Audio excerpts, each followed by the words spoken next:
Bags and rivers ready to roam starting as soon as this weekend. Right now in your Fast Track to 7, we're talking the flood fight that's just beginning. Today, Fargo, West Fargo, and Cass County are all teaming up to start filling sandbags ahead of some high water this spring. The Valley Today's Nishay Taylor is live this morning with more on how city and county officials are continuing to find the best ways to mitigate those flood waters. Good morning, Nishay. Good morning, Jordan and Ashland. That's right. There is a goal of 200,000 to fill for sandbags. So far, 6,000 have been filled. But I have a pro here. He's been explaining to me how it's all done. Joining me now is Mayor Tim Mahoney. Thank you so much for joining me. First thing, you were saying there's a key to doing this. What is the key?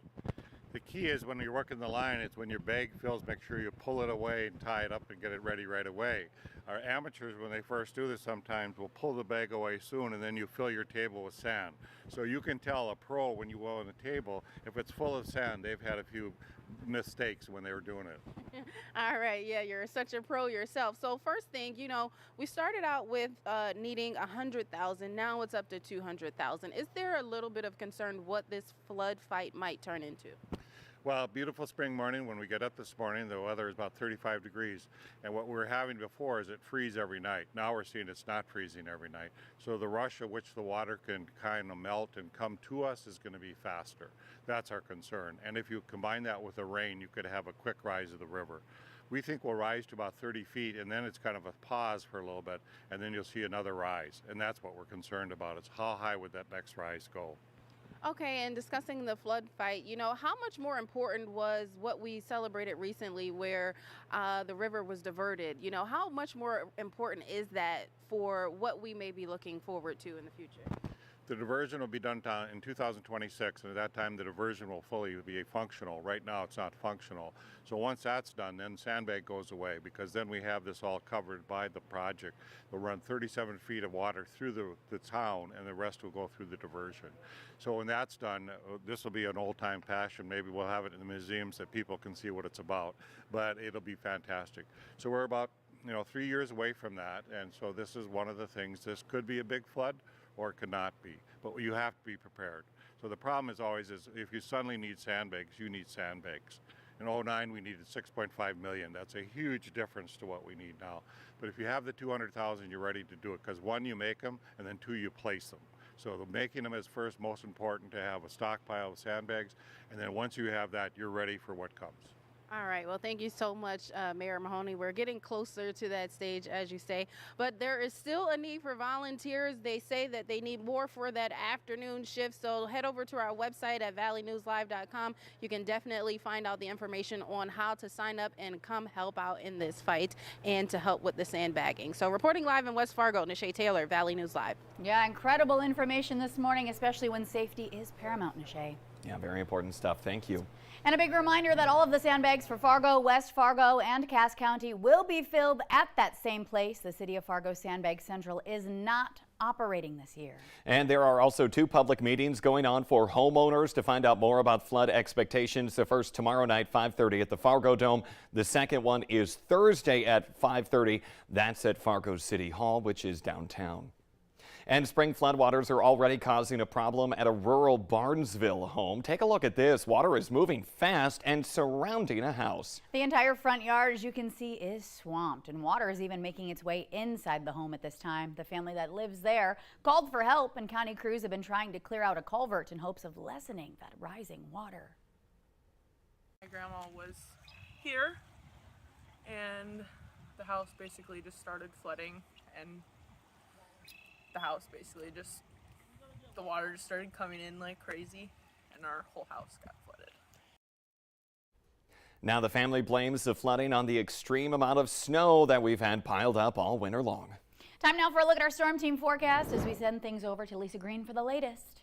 Well, good morning. We are talking about what to expect this week as we are going through the melt. It's started up now for us, and this is our view, by the way, a recent shot over the last couple of seconds. In fact, this gets updated every few seconds. In Grand Forks of the Red River, you can see still frozen over in the Northern Valley right now. And Southern Valley, that's where we're expecting to start to see that water moving more and more. So of course, we've already seen overland flooding starting in areas. We are concerned in those rural areas of culverts being blocked like that, and in town, those drains being blocked. So we want to make sure you're checking your drains in your neighborhoods so you don't end up with some urban flooding and ponding and all of that you have to deal with when you have a rapid melt. Rising rivers in the Southern Valley later this week. So we're seeing the water starting to move right now. It will start to move into the rivers, and those will rise in the coming days. We have a flood warning taking effect Thursday and on Friday on some of our gauge locations in the Southern Valley, and you can check those on valleynewslive.com, the VNL weather app. We have access to those river levels. This is our view right now in Fargo and Moorhead. We've got a beautiful sunrise happening here this morning, and check out that temperature. Rapid warming going on here. We're at 41 degrees right now. It's 33 in Grand Forks. It's 34 in Thief River Falls. Bemidji's right at the freezing mark. Detroit Lakes is at 39 and Devils Lake 36. A very warm morning, a morning where not many places dropped below freezing, meaning that that water continued to work its way through the system. That melt continued going. We've got mainly clear skies, and throughout the day today, expect temperatures to remain warm. We're going to see numbers climbing back to near 50 in places like Fargo and around the valley. A reminder, we do have that snowpack in place. Can be a mitigating factor in warming up. Those areas that have more exposed ground are going to be warmer again today, and places like Bemidji with the evergreen trees. We've been a lot milder in recent days there. We'll likely see 60 in that part of the viewing area again. By the end of the week, we're watching out for rain. That's going to be our next big concern here as those rivers are rising. Stay tuned. We'll continue to keep you updated right here and on the VNL weather app. A lot that we have to go over here. Okay, Lisa, thank you. Breaking news on an officer-involved shooting in southern Minnesota. The State Bureau of Criminal Apprehension now confirming it's taking over a use of force incident happening in Granite Falls. Reports indicate there's a large police presence at a home in the small town there, with police tape up around the yard and squad cars blocking the street. News crews are saying that officers were carrying rifles, and some appear to be taking defensive positions behind the vehicles. We'll keep you updated on this story as it unfolds. One woman is in jail in connection with a hit and run on Friday that injured a 12-year-old boy who was riding his bike.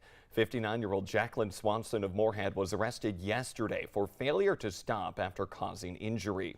LaQuisha Lamar is trying to wrap her mind around why someone would run over her 12-year-old son, Zamir.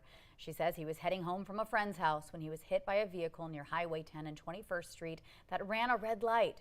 Lamar says her son is now facing a long road of recovery and has been flown to the Mayo Clinic in Rochester, already undergoing 2 separate surgeries. Scrapes and bruises, skin missing in different places. They had a towel over his ankle. When they took the towel off, the first thing I thought about was that it looked like an animal took a bite out of my son. Like it looked like a bear or a lion took a chunk out of him. Police impounded a vehicle matching the description of the one in that crash. They're asking anyone with information on the hit and run to contact Moorhead PD. Meanwhile, Moorhead PD also working on an arson case, and they have arrested one suspect who they believe started a fire that displaced a number of people from their homes indefinitely. Crews were called out to an apartment fire Sunday on 23rd Avenue South. Police believe that 41-year-old Sean Aaron Holes set his apartment on fire on purpose. No one was hurt, but that fire caused extensive damage to the apartment and the building.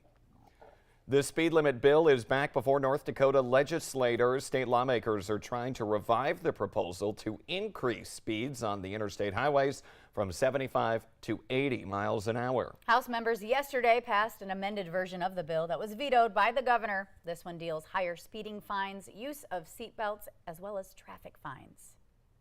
Some states are starting to stockpile the abortion drug mifepristone after a federal judge in Texas suspended nationwide approval of that prescription. Massachusetts just ordered 15,000 doses and distributed those pills to their providers. California Governor Gavin Newsom also says his state will stockpile the pill in case the ban takes effect. This fight could end up at the U.S. Supreme Court. That drug was approved 23 years ago. Take a look at what is going on roads in Minneapolis. Some people say it looks big enough that they could probably fit an ice house inside that thing. Yeah, scary. Barriers are up because, as you can see, it could do a lot of damage if your car were to fall in. The city now trying to determine what caused this monster pothole and what repairs will be needed. come this spring or summer. Yeah, even around town here, I know you got to watch out for potholes. None that big, but still something to Luckily, watch so out far. for. Knock on wood, everybody. Yeah, that's the truth. Anyway, the Today Show and CBS Mornings are just about to start. And we're having a bear of a time. Thank you for joining us, everybody. Take care. We'll see you next time.